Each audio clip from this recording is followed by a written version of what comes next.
Bible कहती है तुम मसीह में एक अंग हो। जैसा शरीर एक है लेकिन उसका अंग अलग अलग है, अंग अलग अलग है। अब मैं मानो एक शरीर हूं लेकिन मेरे शरीर के अंदर एक देह है, उंगली है, आंख है, कान है, ये सारा शरीर का एक भाग है, जो सारा देह का एक भाग है। वैसे हम कलीसिया में इस सेवकाई का एक भाग है। यदि हम परमेश्वर की मर्जी के अनुसार चले, परमेश्वर की सेवा में हमारा मन लगाए और अपना जीवन प्रभु के हाथों में समर्पित कर दे, हम न गलत संगति में जाए, न ठट्ठा करने वाली मंडली में बैठे, ऐसे से अपना हृदय खुद में खुद बचा कर रखे। हालेलुया। परमेश्वर मेरे लिए तेरा क्या प्लान है, तेरी क्या योजना है? तू तो स्वर्ग और पृथ्वी का मालिक है। पुराने टाइम में परमेश्वर ने इस बातों को जाहिर किया कि परमेश्वर अपने लोगों के साथ था, यह नमूना था। और परमेश्वर अपने लोगों को हारने नहीं दिया और परमेश्वर अपने लोगों को बरकत देते गया। आज भी ये बातें प्रूफ देती है कि जीवित परमेश्वर अपने स्वभाव के अंदर बढ़ता है और अपने लोगों को ऊंचा करना चाहता। आज भी मैं जो बात बोल रहा हूं, जो वचन बता रहा हूं, यहोशू की बातें वो पुराने टाइम में थी। परमेश्वर उस पुराने टाइम में भी उनके साथ रहा। जब जब उन्होंने गुनाह किया, उन्हें शत्रु की सेवा करना पड़ा, उन्हें दुख आया। जब जब उन्होंने पवित्रता में रहा और प्रभु की मर्जी पूरा किया तो परमेश्वर ने जीत दिया, उन्हें जयवंत किया। आज भी नया नियम में जब जब कुरनेलियुस को देखो, उसने परमेश्वर की मर्जी पूरा किया तो परमेश्वर ने बात किया, आगे क्या करना, आगे मेरे लिए क्या तेरी योजना है। आज हर परिवार के लिए परमेश्वर का प्लानिंग है कि वो सदा सुरक्षित रहे, सदा आशीषित रहे, सदा आनंदित रहे, सदा उसके जीवन में परमेश्वर सफलता देना चाहे। लेकिन लोगों का धुंध ना होने के कारण, इसीलिए प्रभु ने कहा मार्ग सत्य जीवन में ही हूं, मैं मार्ग खोलूंगा। प्रभु ने कहा जीवन में ही हूं। हालेलुया। दुनिया में थोड़ा आप नेट पर सर्च करके देखो, गूगल पर सर्च करके देखो, सबसे ज्यादा कौन किसको मानने वाले?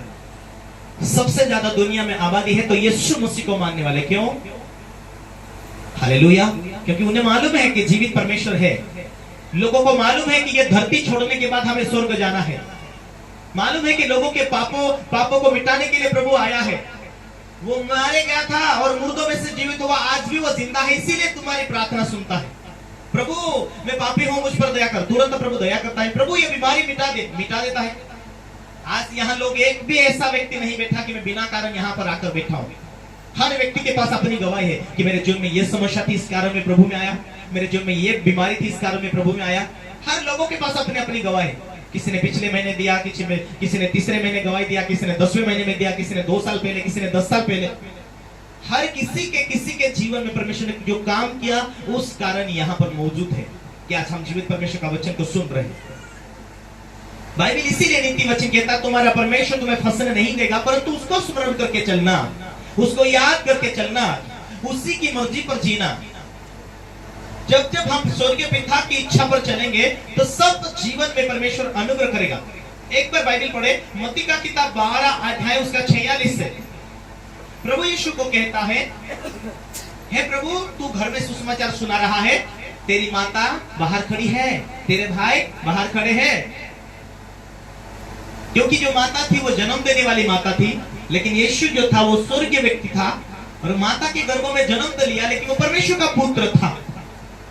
प्रभु यीशु ने कहा, यीशु को कहा प्रभु तेरी माता तेरे भाई बंधु बाहर खड़े हैं, तुझे मिलना चाहते हैं, तुझसे बात करना चाहते हैं। प्रभु ने कहा कौन मेरे माता, कौन मेरे भाई बहने, कौन मेरा परिवार? जो परमेश्वर का वचन सुनता हो और वो मानता हो, उस परमेश्वर की मर्जी पर जीता और चलता हो, वो मेरे भाई बहने, वो मेरा परिवार। आज आप इमेजिन करो, आप आज ध्यान करो, प्रभु यीशु क्या कहता है, कौन मेरे भाई बहने, कौन मेरा परिवार? जो मेरे प्रभु की मर्जी पर जीता उसे मैं अपना मानता हूं। मेरे लाइफ में, मेरे जिंदगी में जब मैं विश्वास में आया, सेवकाई में आया, मुझे मालूम हुआ कि स्वर्ग और पृथ्वी को बनाने वाला परमेश्वर है और मैं परमेश्वर के रास्ते पर जी रहा हूं। हालेलुया। प्रभु यीशु के मार्ग पर मैं जी रहा हूं। और बाइबल ये कहती है, प्रभु ने ये कहा कि कौन मेरे भाई बहन है, जो मेरे स्वर्गीय पिता की मर्जी पर जीता, उसका वचन सुनता हो, उसके वचन पर चलता, वो मेरे सगे। मैंने कहा जो परमेश्वर के वचन पर चलते वही मेरे भाई बहन है। मैं मेरी सेवकाई में इस परमेश्वर के कामों में आया, मैं अपने जीवन में लागू किया। ये कोई भी जाति का लोग क्यों ना हो, वही मेरे अपने, जिसने मुझे जान। अरे भाई मैं मर जाता था दारू पी पी कर, वैष्णव में मर जाता था, मेरी आत्मा नरक में जाती थी, तो मुझे अपनों ने कोई बचाया नहीं, अपनों ने समझाया नहीं।